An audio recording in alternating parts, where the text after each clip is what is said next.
soit sur vous tous. Au nom de Dieu Tout-Puissant et de nos ancêtres méritants, je vous adresse mes plus profondes salutations. Je remercie les officiels russes pour leur invitation et pour l'organisation de cet événement. Et je salue chaleureusement tous les députés africains qui sont venus massivement pour cet événement. Je vais essayer d'aller droit au but, comme à mon habitude, au nom de tous ceux qui nous suivent, au nom de tous les Africains qui se reconnaissent en notre parole. La thématique d'aujourd'hui est le néocolonialisme de l'Occident, comment empêcher l'histoire de se répéter. Je ne vais pas vous cacher que l'énoncé du thème me paraît très restrictif, puisque lorsque l'on parle de néocolonialisme, on ne peut pas le limiter à une seule zone géographique. Le néocolonialisme est un problème mondial. Il y a en effet le néocolonialisme occidental qui est le problème numéro 1 de la planète, que nous combattons viscéralement, quotidiennement. Mais il y a aussi parfois d'autres néocolonialismes dont on ne parle pas assez et qui sont pour nous autres Africains souverainistes tout aussi problématiques. Et je pense qu'on ne peut pas parler de volonté de souveraineté sans aborder le néocolonialisme dans sa globalité. C'est le discours que je tiens en Afrique et je ne vais pas changer de discours parce que je me trouve aujourd'hui à Moscou. On ne peut pas parler de cette thématique de comment lutter contre le néocolonialisme sans contextualiser au XXIe siècle l'époque, la période dans laquelle nous vivons, sans parler du système globaliste que nous connaissons. Le XXe siècle a vu l'affrontement entre deux blocs, le capitalisme d'un côté et le communisme de l'autre. Lors de l'effondrement du mur de Berlin, l'Occident a malheureusement gagné et le capitalisme est devenu une sorte de religion mondialisée, connaissant son ultime forme à travers le néolibéralisme économique et sociétal.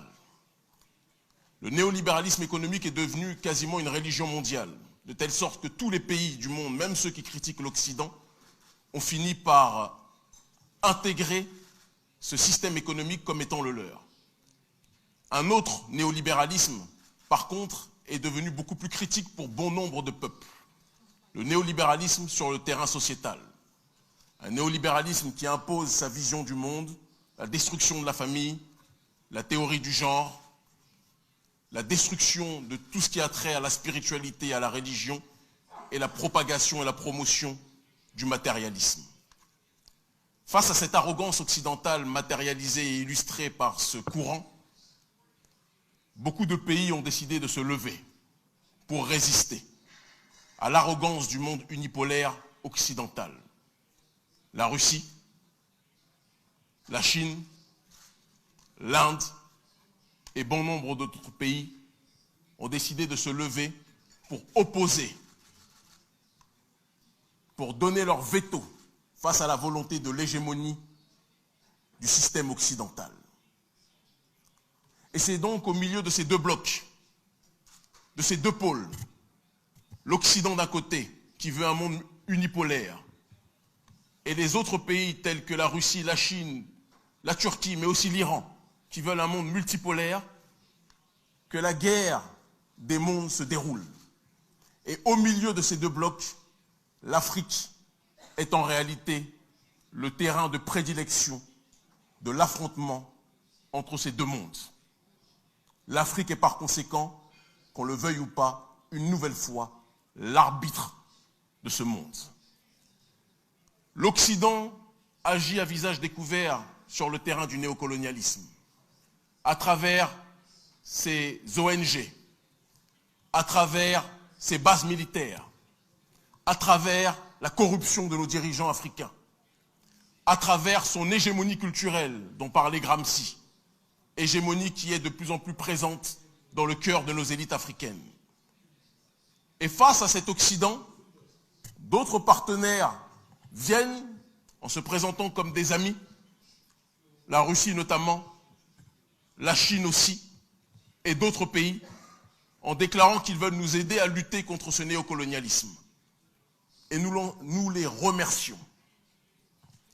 Mais parce que les amis doivent se dire la vérité sans tabou, nous devons être aussi honnêtes dans la manière d'interagir les uns et les autres. Lutter contre l'impérialisme d'Occident est une nécessité. Mais cela ne signifie pas que les Africains veulent changer un colon par un autre. La Chine, que nous aimons beaucoup, l'une des premières puissances mondiales, pays extrêmement puissant et partenaire numéro 1 du continent africain, est une nation qui aide beaucoup le continent. Mais il y a parfois aussi des dérives sur le terrain du néocolonialisme, des dérives sur le terrain du comportement vis-à-vis des populations africaines. Et on ne peut pas parler de volonté de souveraineté sans dénoncer les maux, quels qu'ils soient, qui minent nos populations.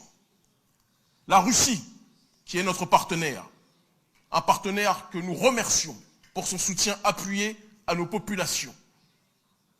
Nous pouvons noter aussi, et je le dis sans aucun tabou, certaines dérives parfois, en Centrafrique, mais aussi dans d'autres pays, dans le cadre de notre partenariat vis-à-vis de nos populations africaines.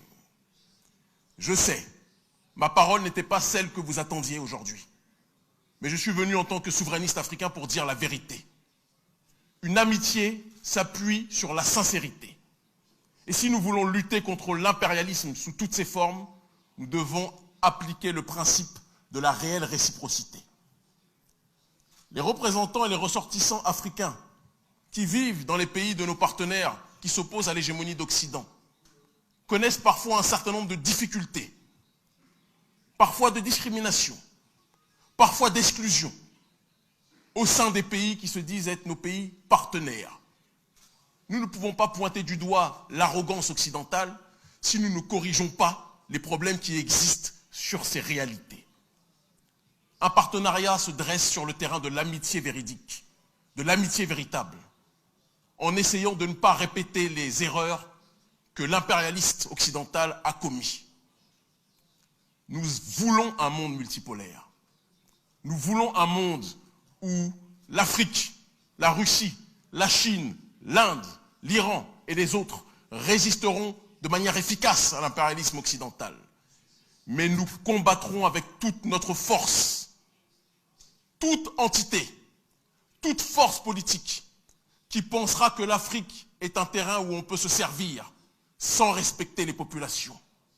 Le XXIe siècle est le siècle d'une nouvelle génération africaine qui veut le droit à l'autodétermination et qui n'acceptera jamais le changement de colon. L'Afrique libre ou la mort, nous vaincrons. Merci infiniment.